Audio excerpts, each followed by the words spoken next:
चला तर मंडळी, आज बनवणार आहोत लोणचं। त्यासाठी कैऱ्या स्वच्छ अशा धुवून घेतल्या, कपड्याने आपण कोरड्या करून घेतल्यानंतर अशा पद्धतीने फोडी करून घेतलेल्या आहेत।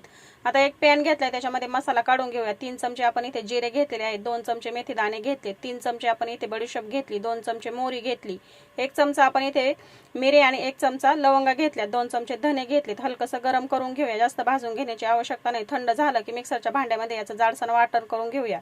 पॅन मध्ये तेल ठेवून घेतलंय, तेल आपल्याला कडकडीत असं गरम करून घ्यायचं आणि गॅस बंद करायचा। आता कढईमध्ये आपण वाटण करून घेतलेला मसाला घेतलाय, 3 चमचे लाल तिखट घेतले, 2 चमचे हळद पावडर घेतली, 2 मोठे चमचे आपण इथे मीठ घेतले आणि 1 वाटी मोहरीची डाळ घेतलेली आहे।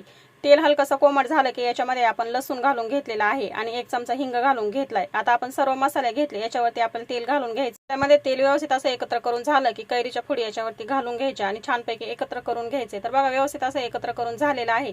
आता आपण इथे स्वच्छ धुवून घेतलेली बरणी घेतली, याच्यामध्ये आपण आता बनवून घेतलेलं लोणचं घालून घेतले। झटपट लोणचं तयार।